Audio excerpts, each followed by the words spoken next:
Hi, good afternoon, students. I hope that everybody is safe in the home. We have completed the first two poems. Today, we are going to see the third poem, Unit 3, third poem. Name of the poem is Lines Written in Early Spring. Lines Written in Early Spring, which was written by William Wordsworth.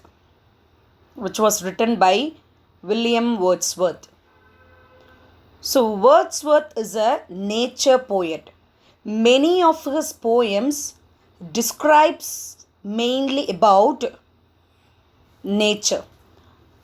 So, he is referred as a romantic poet because the nature which is linked with human beings, and he describes about the intimacy of him along with the nature.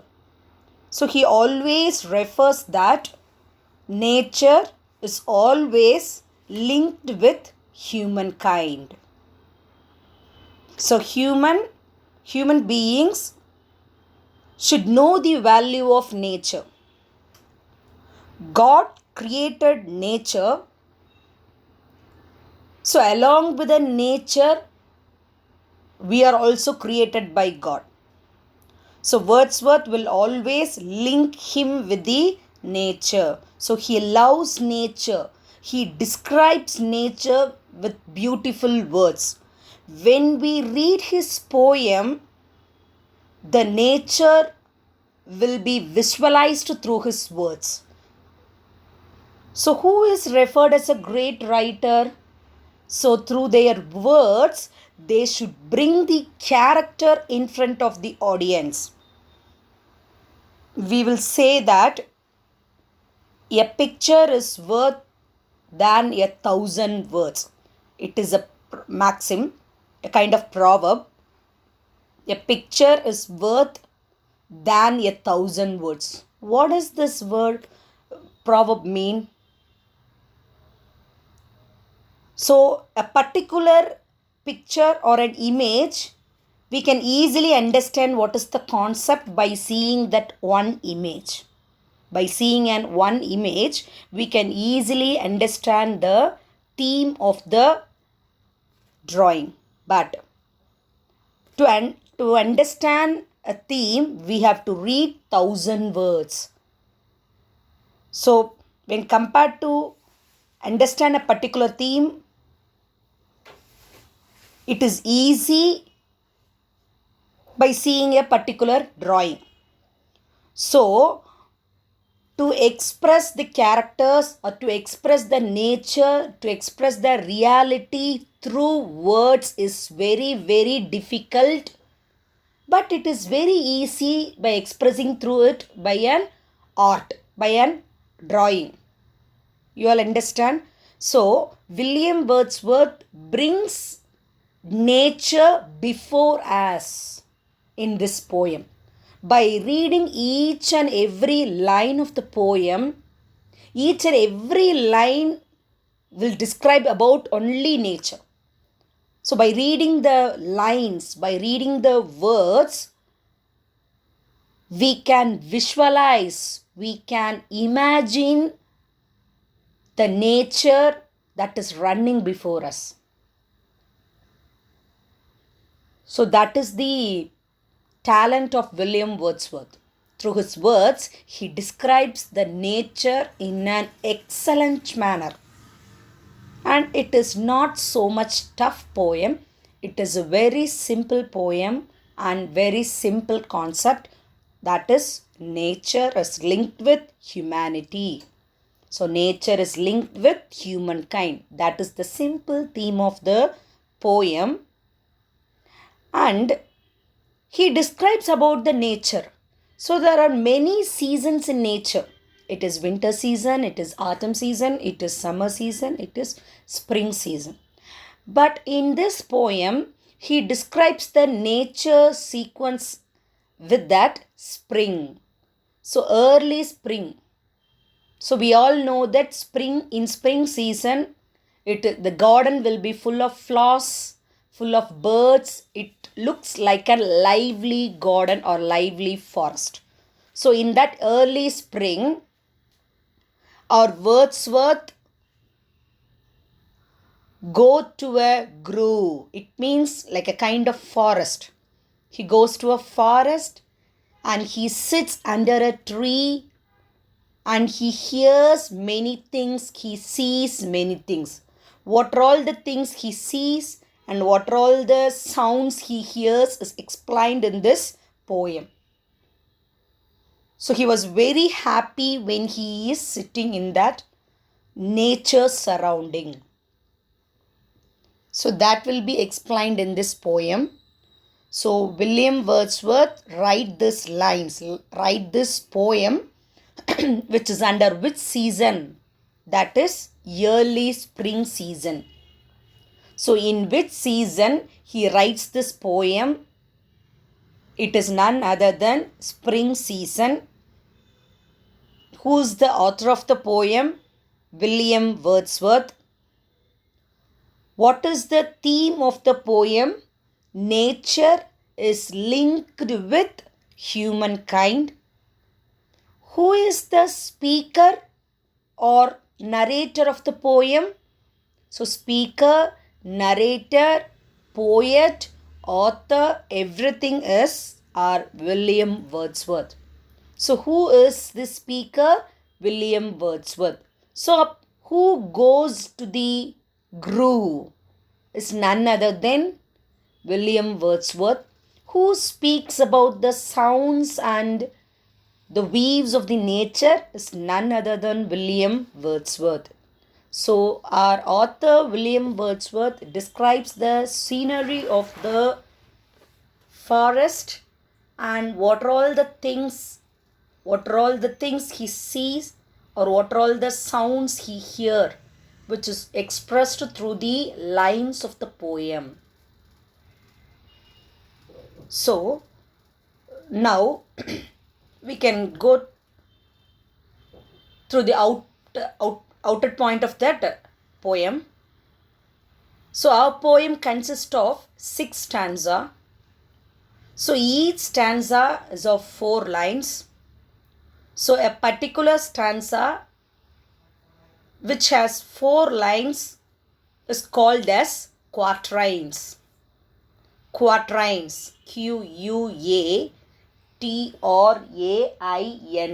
Quatrains. So, what is meant by quatrains? Quatrains is nothing but a set of 4 lines in a poem. So, what is meant by a sonnet in a poem? Sonnet is a poem which consists of 14 lines. So, 14 lines poem is called a sonnet. In a poem, a particular stanza that consists of 4 lines is called as quatrains. So, 6 stanzas. Each stanza is of 4 lines. So, this is the outline of the poem. So, Wordsworth is also called as nature poet. So, he describes only about nature in this poem. His words is largely concerned with nature.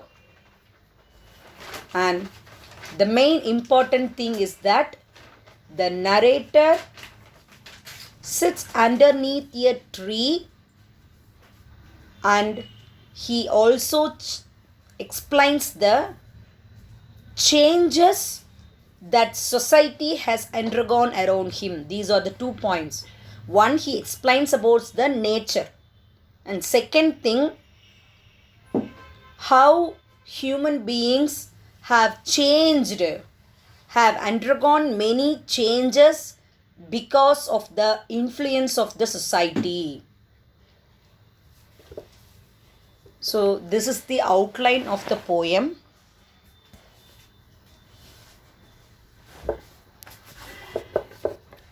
Now, I will give you the main or key points of this poem. So, now we can see the See, 1, 2, 3, 4, 5, 6 stanzas are there, and each stanzas have 4 lines. So it is referred as quatrains. So before getting into the first stanza, we can see the key points of this poem. So the speaker is sitting in a grove, and he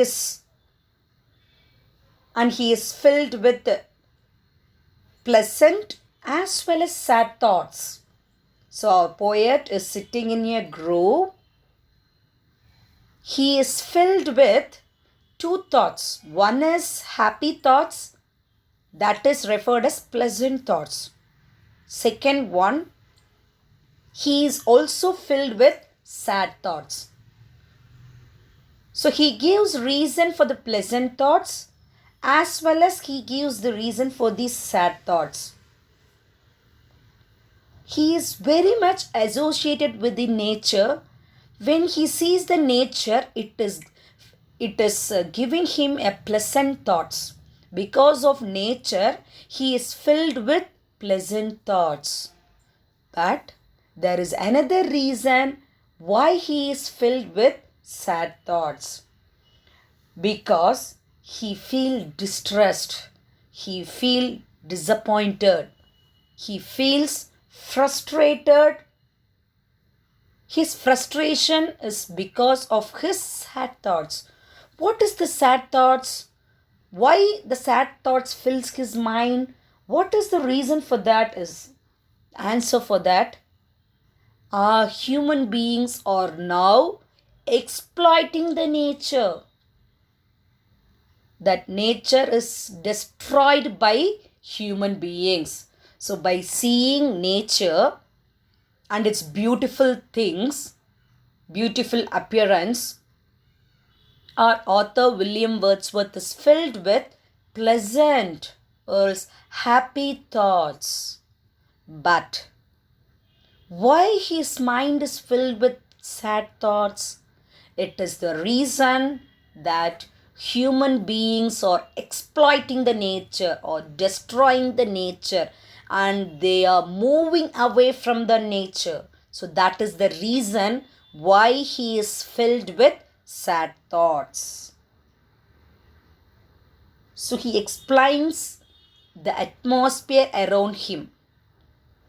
In the 3rd stanza and the 4th stanza, he will explain about the nature which is seen by him around the forest. And in the last stanza, he also says that how irresponsible the men are.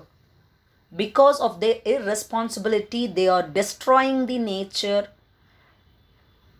And he also accepts the point that we are also a kind of nature's creation. It means God's creation. Not only mountains, hills, plants, insects, and we human beings also a creation of God, which is linked with nature. When we destroy nature, we human beings also destroy along with that. This is the truth. So this human beings should understand the truth. So he gives a question, what man has made of man? What man has made of man? So man has made an irresponsible act or destroying nature. And when he destroys nature, the nature along with the human beings, we also destroy along with that nature. So by seeing all this, it gives sad thought to him. So fine. Now we can get into the first stanza. Do you all understand? Name of the poem, lines written in early spring. The author of the poem, William Wordsworth. The speaker, the narrator of the poem, William Wordsworth. Here he gives 2 points. One, he describes the nature in a beautiful words. Second thing, he also says that Human exploits the nature. He destroys the nature. So that is the 2 point. And he gives 2 thoughts filled in him. One is sweet thoughts because of nature. Second one is sad thoughts. It is because of the irresponsible act of human beings. So right, so this is the outline of the poem, and our author is referred as a nature poet in English literature. When we speak about William Shakespeare, he is a greatest dramatist. So he is the greatest dramatist. He is referred as father of English drama. So right, by writing many plays and its exceptional character wise, he is referred as father of English drama. Likewise, our author William Wordsworth is described as a nature poet. As I have already said that many of his poems describes about the nature. Right. Now we can get into the first stanza. So இது வரைக்கும் யோசிச்சிருப்பீங்க. So இவ்வளோ நேரம் ma'am கம்ப்ளீட்டாக இங்கிலீஷில் explain பண்ணியிருக்காங்களே, நம்மளுக்கு புரியுமா அப்படின்னா, full and full நம்ம வெறும் தமிழ்லையே நம்ம சொல்கிறதோ பேசுகிறதோ வந்து பார்த்திங்கன்னா waste. It is not a class of English. So இங்கிலீஷில் கொஞ்சமாவது இங்கிலீஷில் அவங்க பேசுகிறது நம்மளுக்கு புரியுதா அப்படின்னு நம்ம பார்க்கணும். ஸோ அதுக்காக தான் ரொம்ப வேகமாக பேசாமல் ரொம்ப ஸ்லோவாக உங்களுக்கு இந்த கான்செப்டை எக்ஸ்பிளைன் பண்ணேன். ஸோ திருப்பி நான் உங்களுக்கு சொல்கிறேன். மேபி உங்களுக்கு அந்த author name, poet name, speaker, narrator இதெல்லாமே புரிஞ்சிருக்கும். ஸோ இந்த போயம் பொறுத்த வரைக்கும் இயற்கையை பற்றின ஒரு வர்ணனைன்னு சொல்லலாம். அவர் வந்து பார்த்தீங்க அப்படின்னா நிறைய மரங்கள் நிறைந்த ஒரு இடத்துக்கு போகிறாரு. ஸோ அது வந்து பார்த்திங்கன்னா இப்போ ரொம்ப டென்ஸ்டாக இருந்தால் அது பேர் ஃபாரஸ்ட்டுன்னு சொல்லுவோம். அது வந்து பார்த்திங்கன்னா ரொம்ப எல்லை இல்லாமல் அதிகமாக இருக்கும், அது ஃபாரஸ்ட். ஓரளவு land, small area of land, அதுதான் நம்ம தோப்புன்னு சொல்லுவோம். ஓரளவு பார்த்திங்கன்னா ரொம்ப அதிகமாக இருந்தால் அது ஃபாரஸ்ட். ஓரளவு கம்மியாக ஒரு குறிப்பிட்ட ஏரியாக்குள்ளே இருந்தால் அதுக்கு பேர் தான் க்ரூன்னு சொல்லுவார் அவர். ஸோ அதுதான் அந்த க்ரூவுக்குள்ளே இவர் போய் ஒரு மரத்துக்கடியில் உட்காந்து அந்த மரத்தில் சாஞ்சிக்கிட்டு இயற்கையை பார்த்து ரசிக்கிறார். அப்போ அந்த மாதிரி டைமில் அவர் மனசுக்குள்ளே என்னென்ன நினைவுகள் வருது, எதை அவர் யோசிக்கிறாரு அப்படிங்கிறது தான் இந்த போயம். ஸோ அப்படி அவர் மனசுக்குள்ளே 2 விதமான சிந்தனை நிறையுது. ஒன்று சோகமான சிந்தனை, இன்னொன்று சந்தோஷமான சிந்தனைகள். ஸோ இந்த சந்தோஷமான சிந்தனைகளுக்கான காரணம் என்ன அப்படின்னா, தன் முன்னாடி இருக்கக்கூடிய அழகான அந்த இயற்கையும், இயற்கையினுடைய தோற்றமும், இயற்கை மனிதருக்கு எவ்வளோ நல்லது செய்துங்கிற விஷயத்தையும். ஆனால் அப்படி யோசிக்கிற அந்த டைம்லேயே அவருக்குள்ள ஒரு சோகமான நினைவுகளும் வருது. என்ன அந்த சோகமான ஒரு மூடுக்கான காரணம் என்ன அப்படின்னா, அதாவது மனிதன், கடவுள் வந்து இயற்கை அப்படின்னு ஒன்று கொடுத்துருக்காரு. இயற்கையோடு ஒன்றி போகிறதுக்கு தான் ஒவ்வொரு உயிரினத்தையும் அவர் படைச்சார். ஸோ ஒரு மவுண்டெயின்ஸு, அதில் இருக்கக்கூடிய செடிகள், அதில் பேர்ட்ஸ் அண்ட் இன்செக்ட்ஸ், அதில் வந்து பார்த்திங்கன்னா அனிமல்ஸ், அதுக்கப்புறம் அதிலே இருந்து தான் நம்ம ஹியூமன் பீயிங். ஸோ நம்மெல்லாம் இயற்கையோடு ஒன்றி போன ஒரு படைப்பு. ஆனால் அப்படிப்பட்ட இயற்கையோடு ஒன்றி, எல்லாமே இயற்கையோடு ஒன்றி இருக்குன்னு அவர் சொல்லுவார். அழகான பூக்கள், அழகான பேர்ட்ஸு, பீஸு, ஃப்ளார்ஸு, ஒவ்வொன்றுமே இந்த இயற்கையை ரசிக்குது, அனுபவிக்குது. ஆனால் அந்த இயற்கையில் படைக்கப்பட்ட மனிதன் என்ன பண்ணுறான் அப்படின்னா, அந்த இயற்கையை அழிக்கிறா, இயற்கையிலேருந்து ரொம்ப தூரம் போகிறான். இயற்கையை அழிக்கிறதா நினச்சிக்கிட்டு தன்னை தானே அழித்து கொண்டிருக்கிறான் அப்படிங்கிறது தான் point. So this is the theme of the poem lines written in early spring. So பருவகாலம் அப்படிங்கிறது நம்மளுக்கு 4 விதம் இருக்குது. அதில் அந்த வசந்த காலம் அப்படிங்கிற அதனுடைய ஆரம்ப கட்டம் எப்படி இருக்குது, அந்த குரூவில் நான் உட்காரும் பொழுது நான் பார்த்தது, நான் கேட்டது, நான் அனுபவித்தது, நான் ரசித்தது அப்படிங்கிற மாதிரி அவர் நிறைய பாயிண்ட்ஸ் அவர் சொல்லுவார். அதில் மெயினாக அந்த 3rd and 4th ஸ்டான்ஸால் வந்து ஃபுல் அண்ட் ஃபுல் கம்ப்ளீட்டாக நேச்சர் பற்றி, அந்த பூக்களை பற்றி, அந்த பேர்ட்ஸை பற்றி, ஒரு ஃப்ளார் எப்படி என்ஜாய் பண்ணுதுன்னு கொண்டு அவர் சொல்லியிருப்பார். So this is the outline. உங்களுக்கு ஓரளவு புரியும்னு நினைக்கிறேன்.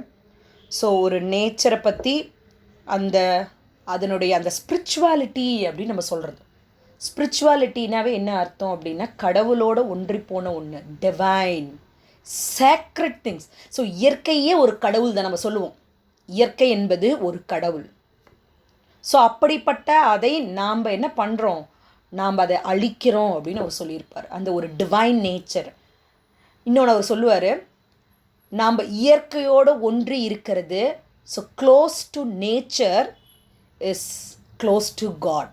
இயற்கையோடு நாம் ஒன்றி இருக்கோம் அப்படின்னாவே நாம் யாரோடு ஒன்றி இருக்கோம் என்ற அர்த்தம், கடவுளோடு ஒன்றி இருக்கோம் என்று அர்த்தம். ஸோ இந்த இடத்துல இந்த போயமில் இயற்கைக்கு ஒரு உருவம் கொடுத்துருப்பார். He gives or he assumes in his work that nature is also a personal character. ஒரு பர்சனாலிட்டி கொடுத்துருப்பார், ஒரு உருவம், இயற்கைக்கு ஒரு உருவம் கொடுத்துருப்பார். ஸோ அவருடைய ஒவ்வொரு நிறைய படைப்பில் வந்து பார்த்திங்கன்னா இயற்கைக்கே ஒரு உருவம் கொடுத்து இருப்பார் அப்படின்னு நம்ம சொல்லலாம். So I think I have given many points about the outline of the poem, and to say that it is very very simple poem. There is not a much comparison or heavy points to understand, a twist and a rough manner of many complicated words. It is not such kind of poem. It is very simple poem and very simple theme, and it is all about nature. That's it. Fine. Now we can get into the first stanza. See, first stanza. I heard 1,000 blended notes. I heard 1,000. Who's here I? I is William Wordsworth. Now the author is here. Hearing. So அவர் வந்து பார்த்திங்கன்னா நிறைய சத்தம் அவருக்கு காதுக்கு கேட்குது. என்ன சத்தம் அப்படிங்கிறது தான் பாருங்கள். 1,000 blended notes. Underline the word 1,000 blended notes. It means a musical notes. இங்கே 1,000னா நிறைய அப்படின்னு அர்த்தம், ஆயிரக்கணக்கான. blended அப்படின்னா மிக்ஸ்டு, ஆயிரக்கணக்கான மிக்ஸ்ட். இங்கே நோட்ஸ் அப்படின்னா மியூசிக்ஸ் அப்படின்னு அர்த்தம், மியூசிக்ஸ். ஸோ அப்போ உங்களுக்கு புரியுதா இல்லையா? ஆத்தர் அவர் என்ன பண்ணுறார் இப்போ?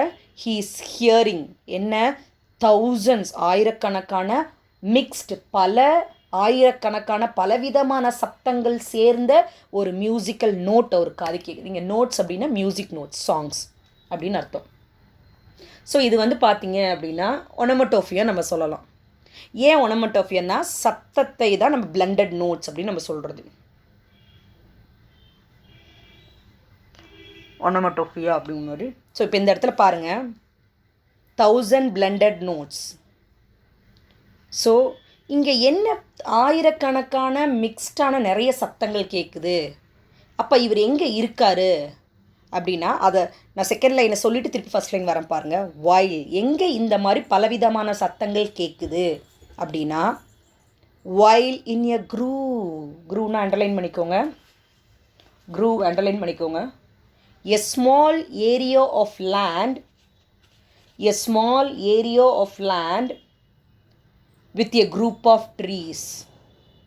A small area of land with a group of trees. நான் சொல்கிறேன் இல்லையா, நிறைய ட்ரீஸ் பயங்கர அடர்ந்த இருக்குது, ரொம்ப அது நிறைய wide or vast area of லேண்டை கவர் பண்ணுதுன்னா அது நம்ம ஃபாரஸ்ட்னு சொல்லலாம். ஓரளவு ஒரு ஸ்மால் ஏரியா ஆஃப் லேண்டை வந்து ட்ரீஸ் கவர் பண்ணியிருந்தால் அதை நம்ம க்ரூவ்னு சொல்லுவோம். அதுதான் தோப்புன்னு சொல்கிறது. ஒரு க்ரூவில் அவர் என்ன பண்ணுறாரு பாருங்க, அந்த க்ரூவில் I sat reclined, sat underline பண்ணுங்கள்.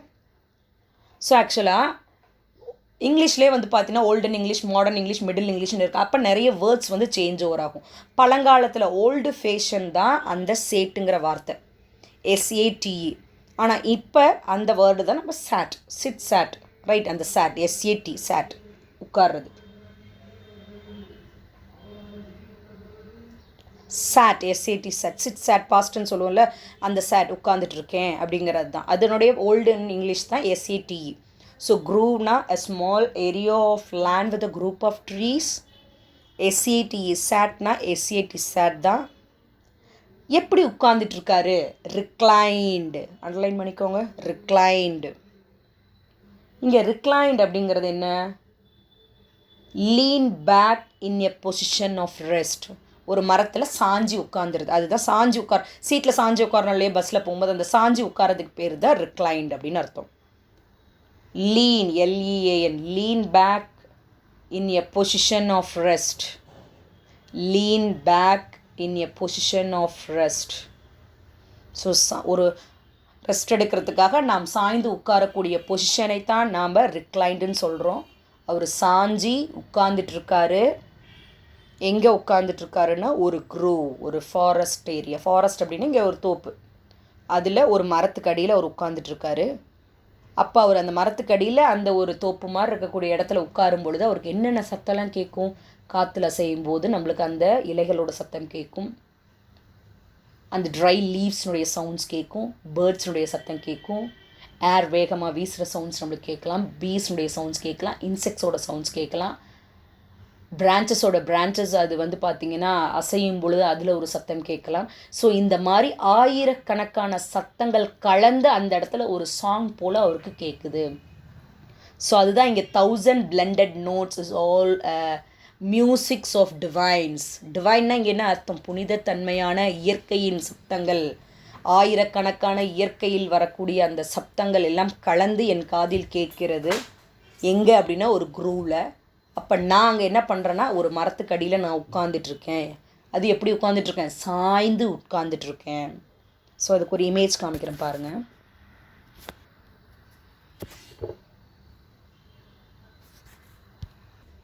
ஸோ இது பார்த்திங்களா, ஒரு ட்ரீ கடியில் அவர் சாஞ்சி உட்காந்துட்ருக்க மாதிரி ஒரு இமேஜ். இதுதான் அது. He is sitting in a reclined position in a underneath a tree and he listens the beautiful mixed musical notes which comes from the nature. So இதுதான் ஃபர்ஸ்ட் 2 லைன். உங்களுக்கு புரியுது இல்லையா? நெக்ஸ்ட்டு 3rd லைன் போயிடலாம். So next அந்த டைமில் அந்த மாதிரி அப்படி உட்காந்துட்ருக்கும் பொழுது இன் தட் ஸ்வீட் மூட், அவனுடைய அந்த மூட் அப்படிங்கிறது என்னென்னா நம்ம எப்படி இருக்கோங்கிறது தான். எப்படி இருக்க, கோவமாக இருக்குமா, சந்தோஷமாக இருக்கிறோமா, அதுதான் நம்மளோட மூட் அப்படின்னா அவங்களுடைய இமோஷன்ஸை எக்ஸ்ப்ரெஸ் பண்ணுவது, அந்த அவங்களுடைய நிலைமையை எக்ஸ்ப்ரெஸ் பண்ணுவது. ஸோ இங்கே அவர் என்ன சந்தோஷமான மூடில் இருக்கார், ஏன்னா அவர் இயற்கையோடு உட்காந்துட்ருக்காரு.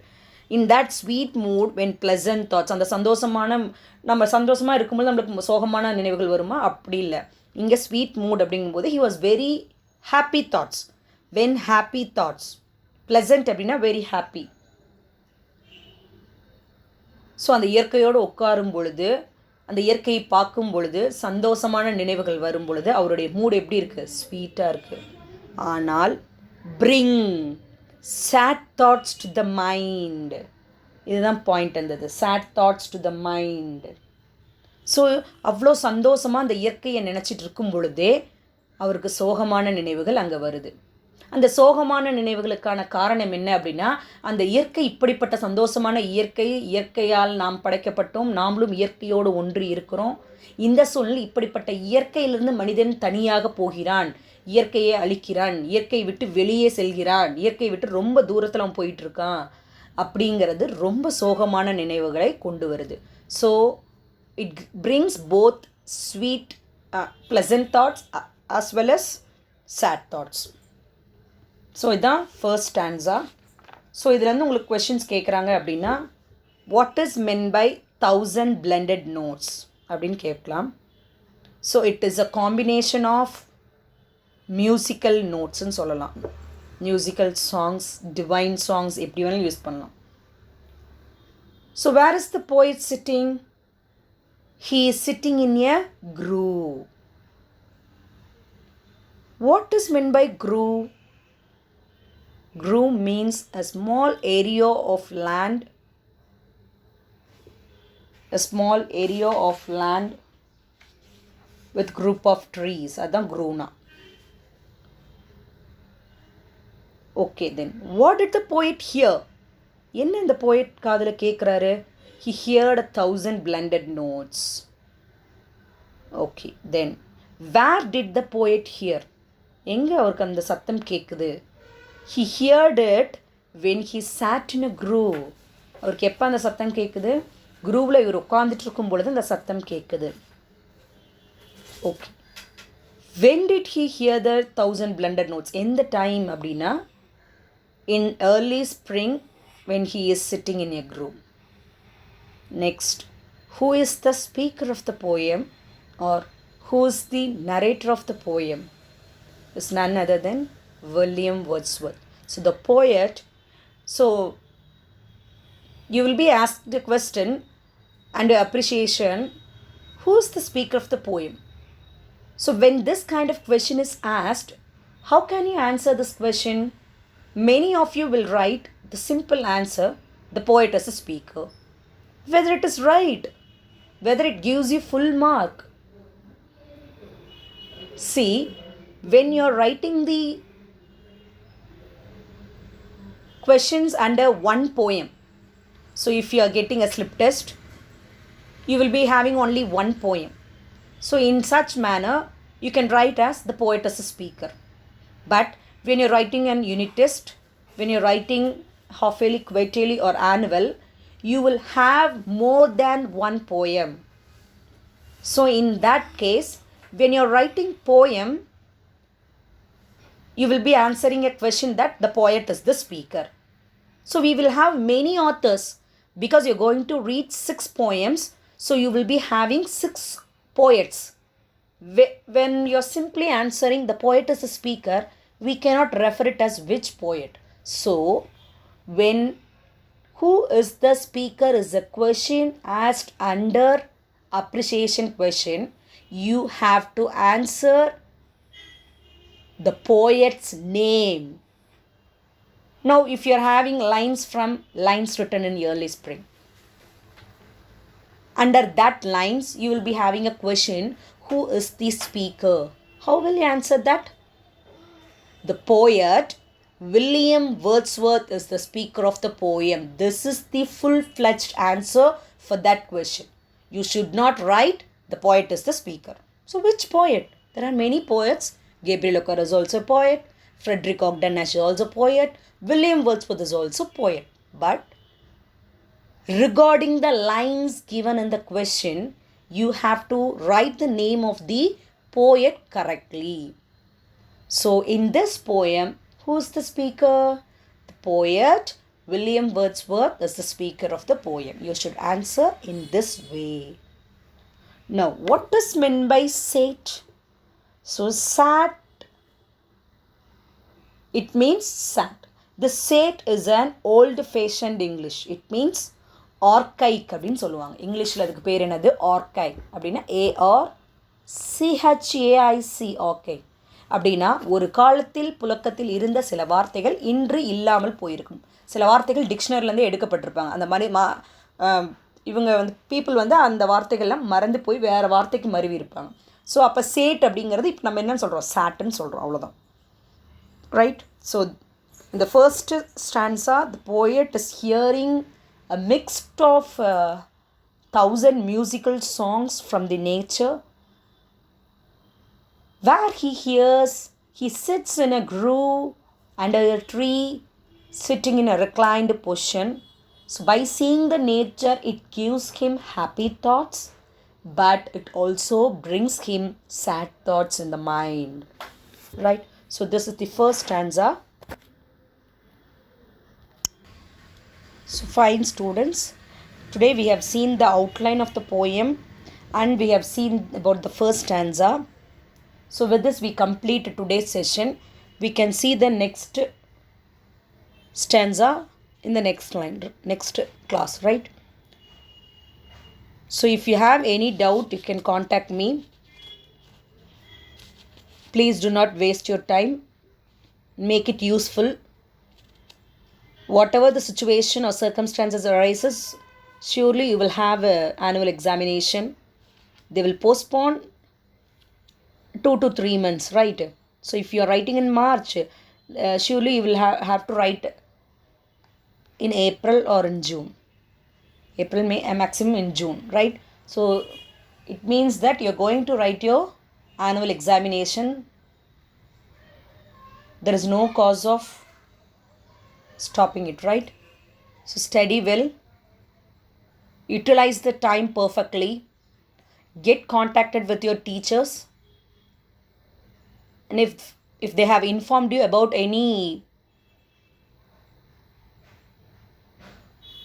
kind of meetings that is held in our school, please do come with your parents. So when we have you connected with the teachers, only you will know, and along with you, your parents will know the situation, how we are overcoming it. They will know.